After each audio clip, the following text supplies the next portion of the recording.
नमस्कार दोस्तों, आज हम बात करेंगे कि कंप्यूटर साइंस में बीसीए वालों की जो एंट्री हुई जिस वजह से कट ऑफ का हाई जाना और कंप्यूटर साइंस में टोटल 17,000 का सिलेक्शन जो भी हुआ है, तो आखिर ये किस तरह से आपको पता होगा कि जो एलिजिबिलिटी जो उसमें दी गई थी नोटिफिकेशन में वो क्या कैसे थे, उसमें कहीं भी ये नहीं लिखा था कि बस कंप्यूटर साइंस ये बीसीए वाले सीधे बीसीए करके भी ये फॉर्म डाल सकते हैं। तो आखिर उन्होंने फॉर्म को डाला कैसे? हम इन चीज़ों पे आज हम इन सब मुद्दों पे हम यहाँ पे बात करेंगे। तो चलिए हम आपको सबसे पहले दिखाएंगे कि ये जो हमारा नोटिफिकेशन आया था, ये आप ऊपर में देख पा रहे होंगे। तो इसमें जो यहाँ पे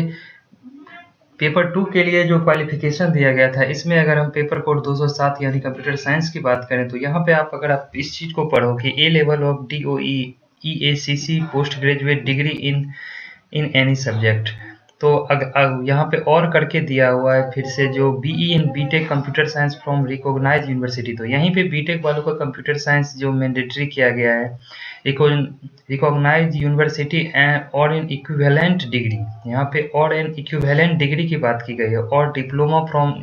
institution university recognised by the government of India. यानी कि यहाँ पे बीटेक या बीटेक के इक्विवेलेंट और बीटेक के इक्विवेलेंट बीसीए नहीं होता है।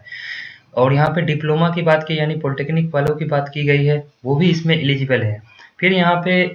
आगे जो यहाँ पे लिखा हुआ है बीई और बीटेक एनी स्ट्रीम, यानी कि अगर उन्होंने बीटेक किसी भी स्ट्रीम से किया है और उनके पास अगर पीजी डिप्लोमा है in computer from any recognised university, अगर वो बीटेक भी किसी और भी मतलब स्ट्रीम से है, मैकेनिकल हो, इलेक्ट्रिकल हो या सिविल कुछ भी हो, अगर उनके पास पीजी की डिग्री कंप्यूटर से है तब वो ये फॉर्म डाल सकते थे। फिर यहाँ पे एमएससी वालों का यहाँ पे जिक्र किया गया है, एमएससी और एमसीए वाले भी इसमें डाल सकते हैं। अब यहाँ पे फिर बीएससी और बीसीए, यहाँ पे बात बीसीए की आ रही है, ये आप देख पा रहे होंगे, बीएससी एंड बीसीए और इक्विवेलेंट, यहाँ पे बीएससी और बीसीए का जो इक्विवेलेंट है वो एंड यहाँ पे जोड़ा गया है। तो यहाँ इस चीज को आपको देखना है, बीएससी एवं बीसीए वाले डाल तो सकते हैं, लेकिन and post graduate degree in any subject from recognised university, यानी कि बीएससी और बीसीए वाले जरूर डाल सकते हैं अगर उनके पास पीजी की डिग्री है, वो किसी भी सब्जेक्ट में हो सकती है। तो वैसे कैंडिडेट जिन्होंने बीसीए कर रखा है अगर उनके पास पीजी की कोई भी डिग्री है तब वो जरूर इसमें एलिजिबल हो जाएंगे। तो और यहाँ पे आगे बात करें तो post graduate degree in computer science post graduate degree in any stream from recognised university, तो यहाँ पे पीजी डिग्री की बात की जा रही है, जो कंप्यूटर साइंस या कंप्यूटर से जो भी पीजी डिग्री अगर वो भी आपके पास है तो आप इसमें एलिजिबल हो। फिर यहाँ पे बी लेवल की बात की गई है, सी लेवल की बात की गई है, और एमसीए 3 ईयर कोर्स की बात की गई जो कि 6 सेमेस्टर का होता है। तो ये एलिजिबिलिटी क्राइटेरिया ये है। तो यहाँ पे अगर किसी ने सीधे बीसीए कर रखा था, क्योंकि फॉर्म जब भराया था तो आपको यहाँ याद होगा कि 2019 में भराया था, तो अगर 2019 से पहले तक उन्होंने अपना या 2019 में अगर उन्होंने अपना पीजी कंप्लीट कर लिया होगा तो तब वो जरूर इसमें एलिजिबल है। अगर उन्होंने 19 के बाद अगर पीजी कंप्लीट किया है, अगर उनके पास ओरिजिनल सही डिग्री है और वो 19 के बाद की है तो फिर वो एलिजिबल नहीं होंगे। और अगर उन्होंने अपना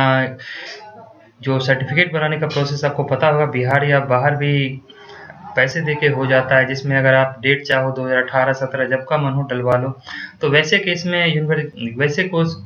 में बोर्ड को क्या करना चाहिए, तो इस पे भी हम आज चर्चा करेंगे, आखिर इसका समाधान क्या होगा। तो यहाँ पर आप ये भी देख सकते हो कि कंप्यूटर जो साइंस जो सब्जेक्ट था उसी में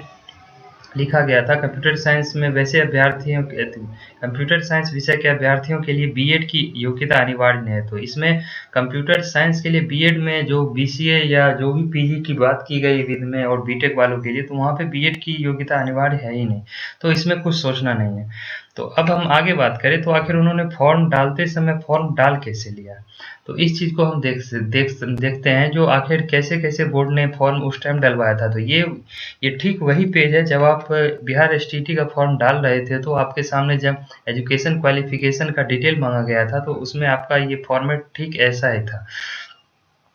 तो इसमें आप देख सकते हो यहाँ पे आपको class 10th class 12th graduate और इक्विवेलेंट की बात की गई और पीजी की बात की गई। इसमें कहीं भी आपको जब फॉर्म डाल रहे होगे तो ये सब में आपको क्लास 10th 12th में ये लाल रंग का जो स्टार लगा रहता है वो जरूर होगा,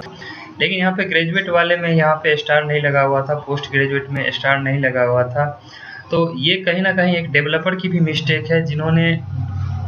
ग्रेजुएट और इक्विवेलेंट वाले में अगर वो बीसीए अगर वो डाल रहा है तो वहाँ पे ऑटोमेटिक ये जो पोस्ट ग्रेजुएट का सेक्शन है यहाँ पे रेड स्टार आ जाना चाहिए था, लेकिन उन्होंने वैसा सेटिंग उसमें किया नहीं, सीधे उन्होंने यहाँ तक रेड स्टार रखा है और उसके बाद बाकी आगे में उन्होंने वैसे ही रखा, जिस वजह से क्या हुआ कि सबने अपना 10th 12th का डिटेल डाला, फिर इसमें अपने ग्रेजुएट में जो बीटेक थे उन्होंने बीटेक डाला, जिनके पास साथ में पीजी डिग्री थी जो जो जैसा था सबने वैसे ही डाला।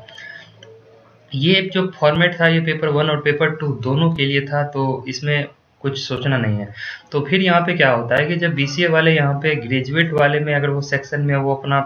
सारा डिटेल ये डालते हैं, ये रोल नंबर, ये यूनिवर्सिटी से लेके ये डिवीजन तक का ये सेक्शन को जब वो फिल करते हैं तो उनके सामने कोई ऐसा ऑप्शन अगर उनके पास पीजी की डिग्री नहीं है तो ऐसा कोई उनके सामने ऑप्शन नहीं आता है जो उनको ये पोस्ट ग्रेजुएट वाला जो सेक्शन भी डालना ही पड़ेगा। तो जिस वजह से उन्होंने यहाँ पे बहुत सारे जो बस बीसीए किए हुए हैं उन्होंने यहाँ पे एंट्री मारी, और जिस वजह से आप देख सकते हो कि कटअप काफ़ी हाई जा रहा है। तो इस तरह का ये सेक्शन था जिसपे मैंने आपको सोचा कि मैं आपको याद दिलाऊं कि आखिर बहुत सारे लोगों के मन में ये प्रश्न उठ रहा था कि आखिर जब बीसीए एलिजिबल नहीं था तो उन्होंने फॉर्म कैसे डाल दिया। तो ये यहाँ पे वजह था जो कि आप देख सकते हो। तो अब इसका समाधान क्या हो सकता है, इसको मैं इस तरह से कह सकता हूँ कि बोर्ड को चाहिए कि वो कह रही है कि हम सारी बहालियाँ ऑनलाइन और सेंट्रलाइज करेंगे और उस पर एक सॉफ्टवेयर बनाया जा रहा है।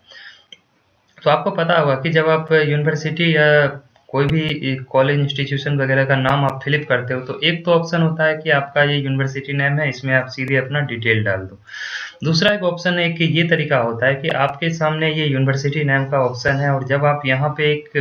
बटन होता है, जब आप इसको क्लिक करते हो तो आपके सामने सारे यूनिवर्सिटी का डिटेल आ जाता है जो भी एफिलिएटेड हैं। तो वो जो डिटेल आता है तो जितने भी वैसे यूनिवर्सिटी जो एफिलिएटेड नहीं है और वो बस डिग्रियां बेच रहे हैं, वैसे यूनिवर्सिटी का इसमें नाम ना रखा जाए, और वैसे यूनिवर्सिटी जो सही में जेन्युइन है उनका यहाँ पे नाम मेंशन किया जाए,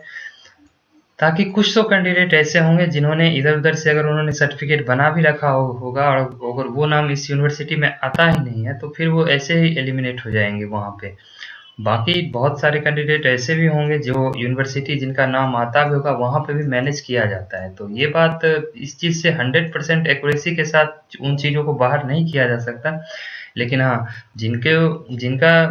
इधर उधर कुछ ऐसे यूनिवर्सिटी भी हैं जिनको कोई जानता पहचानता तक नहीं है, तो उन यूनिवर्सिटी को सरकार को ज़रूरत है कि सॉफ्टवेयर में इस तरह का एक ऑप्शन डाला जाए जिसमें यहाँ पे यूनिवर्सिटी का नाम सिलेक्शन करने के ऑप्शन मौजूद रहे, ताकि जिनका जो यूनिवर्सिटी है उस पर वो क्लिक करते ही वो सिलेक्ट हो जाए, और जिनका वो यूनिवर्सिटी नहीं है वो क्लिक कर वो उसमें मिलना ही नहीं है तो फिर वो ऐसे ही एलिमिनेट हो जाएंगे। तो ये जो प्रोसेस है इस प्रोसेस से बहुत इस चीज़ को दूर किया जा सकता है। बाकी आपको शिक्षा विभाग को ये बार-बार ये बताना होगा, समझाना होगा और ये भी बताना होगा कि आपको इस तरह के एक सॉफ्टवेयर में आपको अपडेट करने की ज़रूरत है। अगर वो पहले से ही डाल रखा है तब तो ठीक है, नहीं अगर पहले से नहीं डाला है तो ये चीज़ ज़रूर होना चाहिए, तब जाके थोड़ी बहुत एलिमिनेशन पॉसिबल है। तो ये थी अब तक की क्रोनोलॉजी जो थी, मैंने आपको समझाया कि कैसे बिहार स्टेट में बीसीए वालों की एंट्री हुई और कैसे वो मेरिट लिस्ट में भी आके काफ़ी सारे स्टूडेंट हैं जो मेरिट लिस्ट में ज़रूर आए हैं। अगर मान लीजिए 20% स्टूडेंट भी अगर मेरिट लिस्ट में आए हैं तो ये बहुत बड़ा नंबर होता है।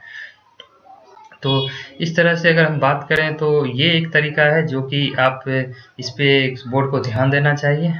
आगे मैं आपको एक चीज़ और बता दूं कि अगर आप बीपीएससी 67th का प्री और यहाँ पे आप दरोगा मेंस की तैयारी अगर आप कर रहे हो जो कि 24 अप्रैल को एग्ज़ाम होना है, बीपीएससी का भी डेट निकल आया है कि 5 अप्रैल को एग्ज़ाम होना है। तो इस पे मैं एक प्लेटिनम सीरीज लेके आ रहा हूँ जिसपे आपको करंट अफेयर और स्टैटिक्स से रिलेटेड सारे जो इम्पोर्टेंट क्वेश्चन है वो सब मैं आपसे डिस्कस करूंगा। तो इसमें एक सीरीज में हमने ये रखा है कि आपको ये बीपीएससी वाला सेक्शन होगा जो वो 5 ऑप्शन का होगा, क्योंकि आप देखते हो कि बीपीएससी में 5 सेक्शन होते हैं, तो इस वजह से इसमें हमने 5 सेक्शन को रखा है। ये 5 ऑप्शन वाला सेक्शन है, सॉरी। तो यहाँ पे आपको इम्पोर्टेंट प्रीवियस ईयर क्वेश्चन और डिस्कशन भी इस पे हम करेंगे, और focus on latest trending topics and static question पे हम फोकस करेंगे। जो कि लेटेस्ट ट्रेंड में है सबसे ज़्यादा हम उन क्वेश्चन पे बहुत ज़्यादा जोर देंगे। आपने देखा होगा कि बीपीएससी में 120 नंबर 150 नंबर के एग्जाम में 120 नंबर का वो सेक्शन होता है जहाँ से जहाँ से 30-30 क्वेश्चन 4 सेक्शन से आते हैं, जिसमें करंट अफेयर हो गया, बिहार जीके हो गया, हिस्ट्री हो गया और आपका एक सेक्शन साइंस हो गया। तो ये 4 सेक्शन जो है जहाँ से 120 क्वेश्चन आते ही आते हैं, तो हम उस सेक्शन पे हम विशेष फोकस करेंगे। जिस वजह से अगर आप इन 4 सेक्शन पे फोकस करते हो तो आपको निश्चित रूप से बीपीएससी प्री में आपको सफलता मिलेगी। बाकी दरोगा मेंस में और बीपीएससी 67th में जो सिलेबस होता है वो लगभग आपको सेम देखने को मिलता है। तो इसलिए हम इन दोनों को एक ही सेक्शन में हमने इसे रखा है और मोस्ट रिपीटेड क्वेश्चन का एक हम सीरीज लाएंगे जो क्वेश्चन काफी बार पूछे हैं, बार पूछे जा रहे हैं, और इधर 10 सालों में देखा गया है कि जो क्वेश्चन सबसे ज्यादा बार पूछे जा रहे हैं उसका एक अलग से सीरीज रखेंगे। बाकी टॉप 50, 100 और 20 का इस तरह का सीरीज भी हम इस सेक्शन में लेके आएंगे। बाकी बात करें रेलवे एनटीपीसी CBT 2 का, जिस पे अभी कमेटी ने रिपोर्ट दी है, जो 20 गुना कैंडिडेट का सिलेक्शन किया जाएगा, और ग्रुप डी का भी, जिसमें कि मेंस एग्जाम को हटा दिया गया है जी। तो इसमें हम 4 ऑप्शन बेस्ड वाले क्वेश्चन लाएंगे, प्रीवियस ईयर के क्वेश्चन जितने भी इंपॉर्टेंट क्वेश्चन है जो कि हमें लगता है कि CBT 2 में और एनटीपीसी ये रेलवे ग्रुप डी में आ सकता है, जो कि इससे पहले कि आपने देखा होगा कि जो भी अभी 2017 के बाद एग्जाम हुए हैं उन सब के मैं इंपॉर्टेंट क्वेश्चन यहाँ पे लाऊंगा, और जो रिपीटेड क्वेश्चन है उसका भी मैं यहाँ पे डिस्कस करूंगा। तो ये जो सीरीज दोनों है ये काफ़ी इंटरेस्टिंग होंगे, आप ज़रूर एक बार इसको